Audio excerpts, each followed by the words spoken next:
Paano isolve ang 3x3 Rubik's Cube using beginner's method? Una, pumili muna kayo ng side na bubuin nyo. Halimbawa, itong puti. Then, ang una nating bubuin dito ay yung cross. Ibig sabihin, hahanapin natin yung mga edges na may kulay white. Una, ipwesto natin tong puti sa ilalim. Then, iipunin natin yung mga kailangan nating white na edge dito sa ibabaw. So, ang opposite ng puti ay dilaw. Dito natin siya iipunin. Pag sinabi nating edge, yun yung may dalawang kulay. Katulad nito, red and white. Hanapin natin yung lahat ng edges na may white. Isa, dalawa, tatlo, apat. Lahat yon ay ilalagay muna natin dito sa ibabaw. Halimbawa, dito tayo magsimula. Kapag ang edge piece ay nandito lang sa gitnang layer, ay kailangan lang natin siyang itaas para mapunta sa ibabaw. Halimbawa, ito. Isang move lang, nandito na siya sa ibabaw. Maghanap pa tayo ng iba pang edge piece. Halimbawa ito. Kapag naman nandito siya sa baba, o kaya naman ay nandito sa taas, ilagay lang muna natin siya dito sa side by rotating this clockwise or counterclockwise. Okay? Pag nandito na siya sa middle, pwede na natin siya ulit i-move pataas. Take note lang, bago nyo siya ilagay sa taas, dapat yung pupwestuhan nyo ay walang puti. Halimbawa, ito ay nandito. Pag tinaas nyo, matatanggal to. Kailangan, i-rotate nyo muna siya para pag nilagay nyo to, wala tayong maapektuhan na edge. Okay. Next, ito. Ilagay muna natin sa side. Ikot lang natin yung harap. And then, pwede na natin siyang ilagay sa taas. Isa na lang. Ito, nasa gilid na siya. So, kailangan na natin siyang itaas. Kapag nandito na yung apat na edges, huwag yung pansinin tong corners, dito pa lang tayo nakafocus, pwede na natin siyang ilagay dito sa ilalim ng tama. Para magawa natin yon, itatapat lang natin yung mga edge sa tamang center. Halimbawa, dito tayo magsimula sa blue. Kailangan yung center na nandito ay kulay blue din. Rotate lang natin tong nasa ilalim. Ayan, blue na parehas. Kapag blue na yan parehas, pwede na nating i-rotate itong part na to para mapunta siya sa baba. Ito yon. May ikot lang natin papunta sa baba. Hanap ulit. Dito naman tayo. Kailangan green yung center. Ikot lang natin. Green. So, kapag parehas na sila, pwede natin siyang ibaba. Dalawang ikot lang. Then, red. Tama na yan. Red na parehas. Lagyan natin sa baba. Then, orange. So, kailangan orange din to. Ikot lang natin. Ayan. Orange na parehas. Pwede na natin ilagay sa baba. Pag tinignan natin yung ilalim, meron na tayong cross. Now, mag-proceed naman tayo dito sa corners. Para naman sa corners, kailangan natin ng algorithm na tinatawag nating sexy move. Yung sexy move ay ganito lang po. Taas. So, meron tayong kanan na version tsaka kaliwang version. Dito muna tayo sa kanan. Taas mo lang tong kanan. And then push gamit ang index finger mo sa kanan. And then, ibabalik lang natin. Baba. Push naman gamit ang left index finger. Ulit. Taas. Push, baba, push sa kabilang side. Ulit, taas, push, baba, push. Isa pa, taas, push, baba, push. Taas, push, baba, push. Taas, push, baba, push. Yun yung kanan na version. Sa kaliwa, gagawin nyo lang yun, pero kaliwa naman ang gagamitin natin. Taas, push gamit ang kaliwa. Baba, push naman gamit ang kanan. Taas, push, ulit-ulitin nyo lang para masana yung mga daliri nyo. So, yun yung kailangan nating algorithm. Paano natin yung gagawin? Dito, since corners na lang yung kailangan natin, dito lang natin sila mahanap sa corners ng last layer o kaya corners ng first layer. Maghanap lang kayo ng corner na may kulay puti. Ayan, may kulay white, may kulay white, may kulay white. Pumili lang kayo ng isa. Halimbawa, ito. So, meron siyang white and then kasama niya ay blue and orange. Bago nyo i-apply yung sexy move, kailangan ipwesto nyo muna siya ng tama. Dapat siya ay nakapwesto sa gitna ng center na orange at blue. Kasi sila yung magkasama. Orange and blue.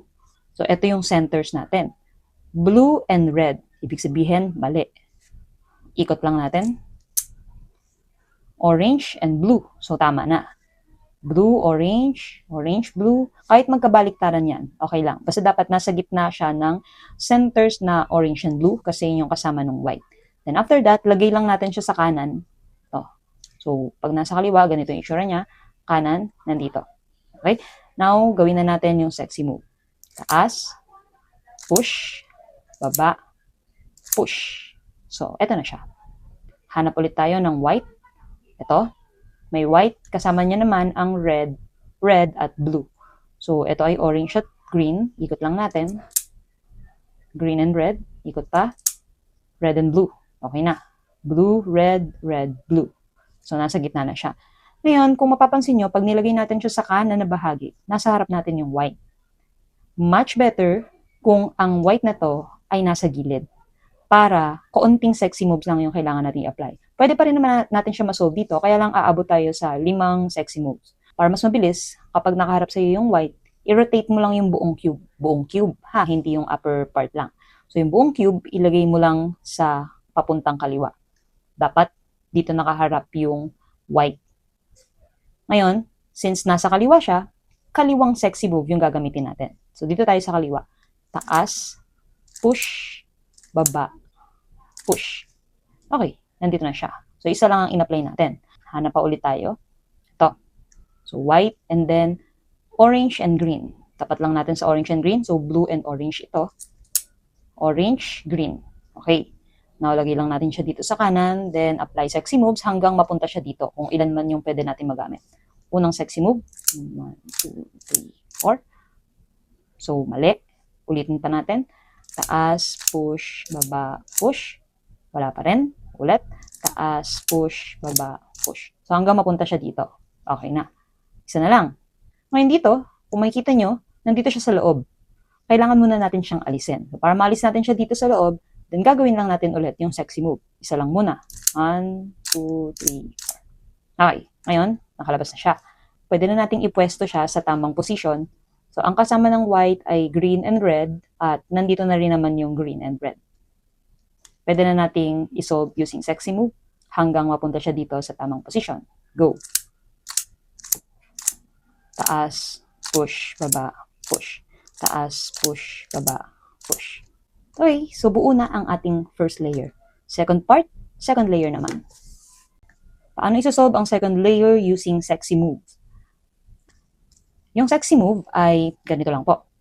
Taas, so meron tayong kanan na version tsaka kaliwang version. Dito muna tayo sa kanan. Taas mo lang tong kanan. And then push gamit ang index finger mo sa kanan. And then ibabalik lang natin, baba. Push naman gamit ang left index finger. Ulit, taas, push, baba, push sa kabilang side. Ulit, taas, push, baba, push. Saka, taas, push, baba, push. Taas, push, baba, push. Taas, push, baba, push. Yun yung kanan na version. Sa kaliwa, gagawin nyo lang yun, pero kaliwa naman ang gagamitin natin. Taas, push gamit ang kaliwa. Baba, push naman gamit ang kanan. Taas, push. Ulit-ulitin nyo lang para masana yung mga daliri nyo. So, yun yung kailangan nating algorithm. Paano natin yung gagawin? Una, hanapin nyo muna yung mga edges na kailangan nating ilagay dito. So, ito na lang yung nawawala. Meron tayong 4 na edges. Hahanapin nyo lang siya dito sa top part. Ang kailangan nyo hanapin ay yung edge na walang yellow. Halimbawa, ito, green and red. So, walang yellow yan. Yung kulay na nakaharap sa inyo, itapat nyo siya sa tamang kulay. Red. Hanapin nyo lang yung red. Ayan. And then, gagawin nyo yung sexy move sa kasama niyang kulay. Halimbawa, ang kasama nitong kulay ay green. Ito yung green, nasa kanan. So, sa kanan kayo mag-a-apply ng sexy move. Ganito lang ang gagawin. Una, i-push nyo lang or i-rotate nyo yung edge palayo dun sa kasamang kulay. So, ito yung green, palayo sa kanya, papunta dito. And then, apply sexy move. Push, baba, push. Then, after that, lilipat naman kayo sa kabilang face dito sa kasama niyang kulay. Lipat. Then, sexy move naman sa opposite na side. Kaliwa naman. Taas, push, baba, push. Okay. So, nandito na siya. Uulitin lang natin siya. Ulit-ulitin lang natin. Hanap ulit tayo ng edge. Ito yung edge. Kung ano yung nasa harap na kulay, itapat nyo sa tamang kulay. O kaparehas na kulay. Orange. Okay na yan. And then, yung move natin, manggagaling sa kasama niyang kulay. Blue. Green ito. Ito ang blue. Dito tayo, unang magsa-sexy move sa kanan. First, ilayo muna natin siya. Layo. Then, do the sexy move. push, baba, push. After that, i-rotate ang cube papunta dun sa kasamang kulay. Then, sexy move sa kabilang side. Okay. Another. Hanap pa ulit tayo. Blue and red. So, kailangan nasa red na center siya. Ikot lang natin. Red. Okay na. And then, ang kasamang kulay ay blue. Ibig sabihin, dapat dun sa blue side tayo magsa-sexy move. So, green ito ang blue, dito tayo magsa-sexy move. Una, ilayo muna. Ilayo. Then, do the sexy move. Push, baba, push. After that, humarap doon sa kasamang kulay. So, ang kasamang kulay ay blue. Harap lang tayo dito. Do the sexy move again. Push, baba, push. Okay. Isa na lang. So, dito, kung makikita nyo ay nasa loob na siya. Naka-flip lang. Kailangan lang muna nating mag-insert ng kapalit niya. So, gawin lang natin yung step.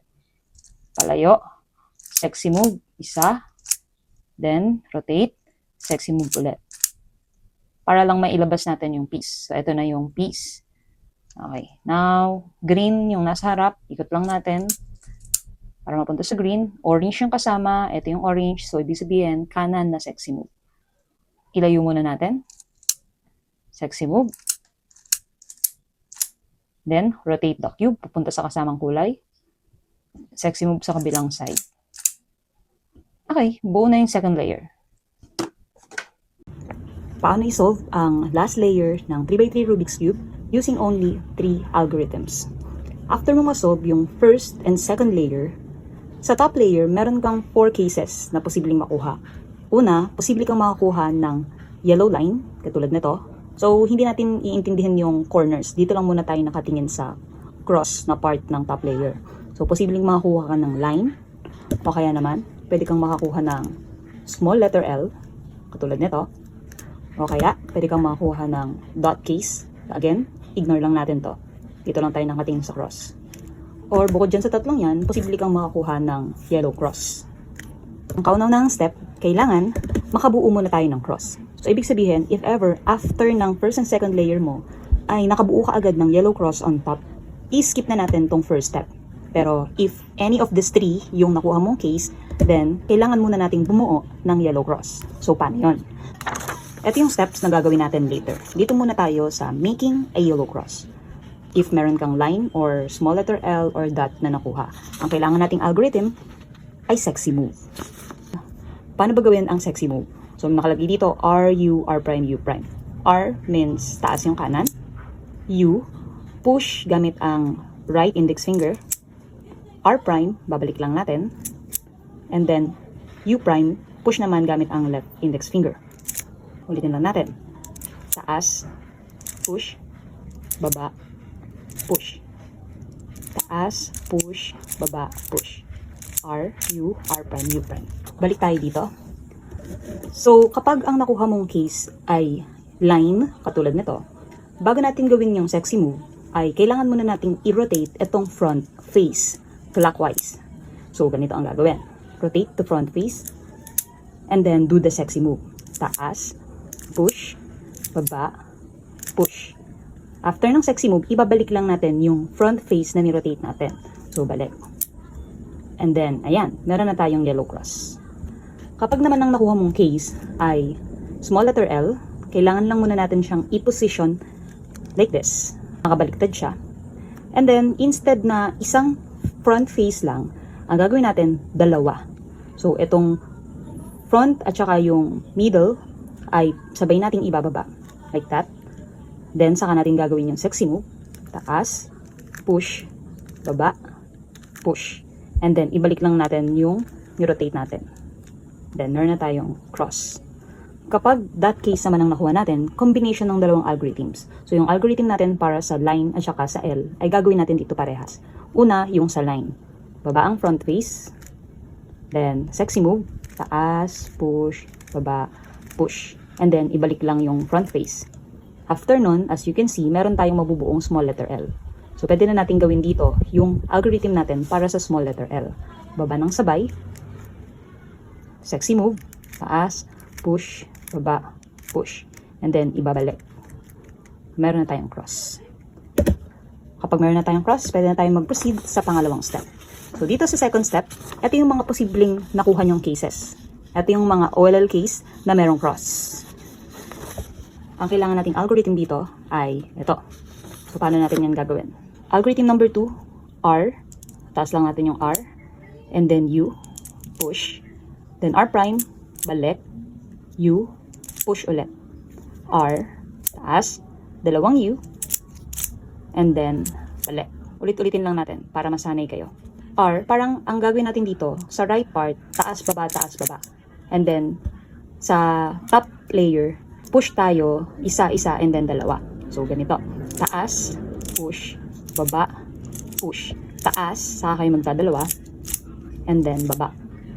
Isa pa, ulitin natin. Taas, push, baba, push. Taas, dalawang push, baba. Para naman sa left version, gagawin lang natin dito sa kabilang side. Taas, push, baba, push, taas, dalawa, baba. Isa pa, ulitin natin. Taas, push, baba, push, taas, dalawang ikot, baba. Now, paano natin siya gagawin? So, yung mga nakalagay ditong cases, ganyan dapat yung position bago nyo gawin itong algorithm na to. So, kapag ganito yung itsura ng case na nakuha nyo, ipwesto nyo lang siya katulad ng mga nakalagay dyan. And then, ito yung gagamitin nating algorithm. Gagamitin lang natin yung left version kapag nakakuha tayo ng ganitong case. So, tingnan nga natin. Halimbawa, ito. So, itong case na to, kung titingnan nyo, ito yan. So, para palatandaan natin dyan, kapag nakakuha kayo ng case na mukhang fish, katulad nito, ito yung head ng fish, ito yung tail niya, that's a fish, harap kayo dun sa head niya. Iharap nyo sa inyo yung fish. And then, tingnan nyo yung pinakamalapit na kulay yellow sa side. So, ito yung pinakamalapit na kulay yellow, dito kayo haharap. Ibig sabihin, ito yung case na kaparehas niya.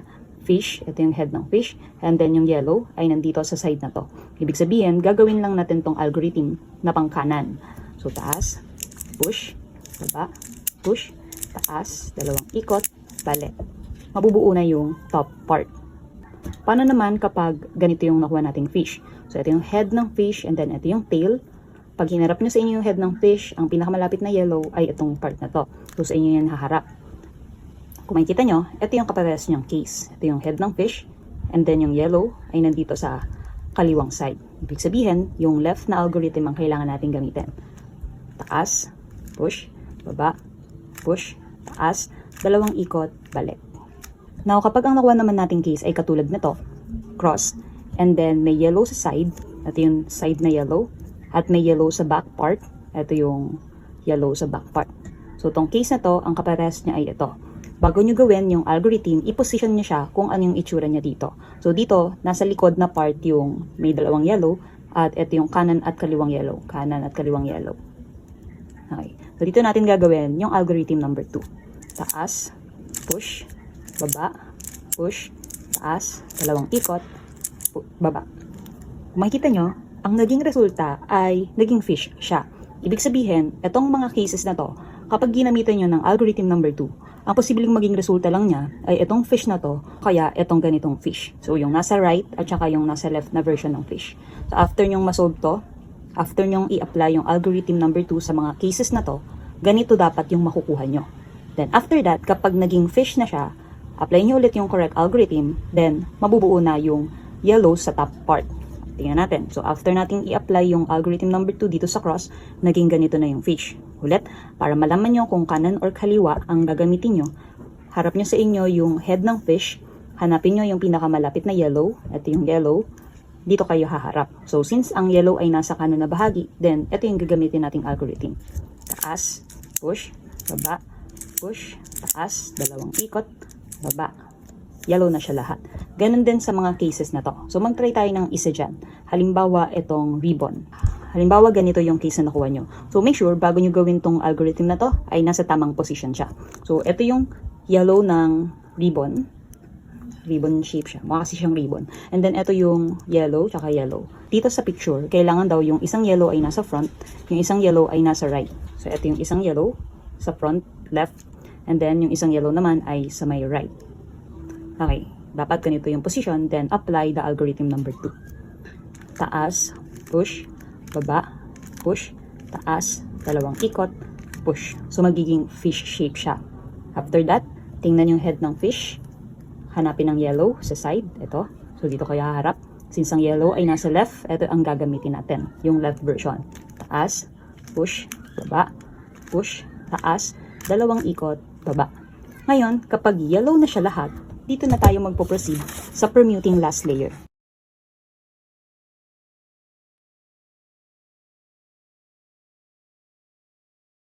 So, paano ba yung algorithm number 3? Yung algorithm number 3, ganito po, parang alternate lang siya.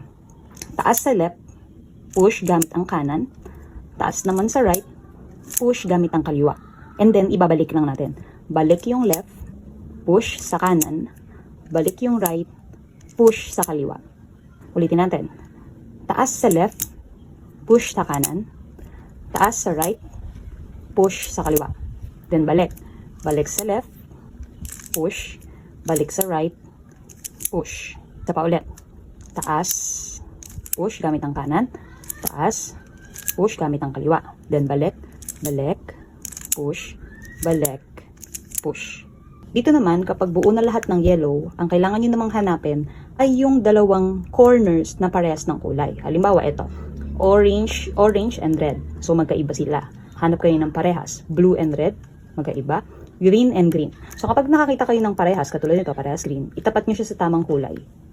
Green. And then, ilalagay nyo siya sa left side. Tapos, gagawin nyo na yung algorithm number 3. Now, paano naman kapag ang case ay katulad nito? So, red, orange, magkaiba. Blue, green. Orange, red. Blue, green. Wala silang parehas. Sa case na to, ay pipili lang kayo ng side kung saan nyo to i-apply. Kailangan makakuha kayo ng may dalawang magkaparehas na kulay. So, kung halimbawa nakakuha na kayo ng dalawang magkaparehas na kulay yung corner nila, then i-apply na natin to. Gawin nga natin. Tandaan, lalagay sa kaliwa yung corner na may parehas na kulay. And then, dito nyo i-apply yung algorithm number 3. Taas, push, taas, push. Then, balik, balik, push, balik, push. Makakabuo kayo ng fish. Kapag nakabuo na kayo ng fish, then babalik kayo doon sa step number 2. Hanapin nyo muna yung yellow na malapit sa head. Ito yung head ng fish. Ang yellow na malapit sa kanya ay ito. Dito kayo haharap. Since nasa kanan yung yellow, ibig sabihin, ito yung gagamitin natin. Taas, push, baba, push, taas, dalawang ikot, balik. Then, pagkatapos nun, kailangan ang magiging resulta na niya ay lahat ng pair ng corners ay pare-parehas na ng kulay, katulad nito. Try naman natin siya dito sa case na to. So, ito yung case na walang corners na parehas na kulay. So, i-apply natin to anywhere. Halimbawa dito, taas, push, balik, push, balik, push.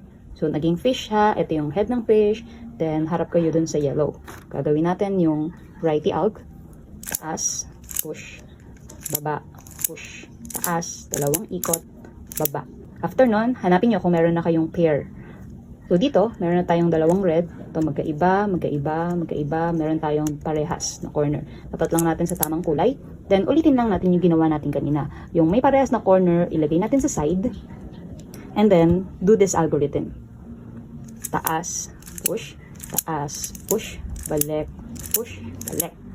Then, naging fish. Hanapin ang yellow na malapit sa head. Kanan siya. So, ito ang gagawin natin. Taas, push, baba, push, taas, dalawang ikot, baba. So, kailangan ang maging resulta, lahat ng corners ay magkakaparehas na yung magkakatapat na kulay. After nyong magamit tong algorithm na to, meron tayong 4 na posibleng maging resulta. Una, posibleng meron kang isang side na buo, katulad nito. Then, may 3 na lang kayong pieces na kailangan pagpalit-palitin. Or, eto. So, buo yung likod and 3 pieces na kailangan pagpalit-palitin. Or, posibleng ganito ang magiging resulta. Meron pa kayong 4 na pieces na kailangan ayusin. 1, 2, 3, 4. Kung magkakaiba yung 4 na yan.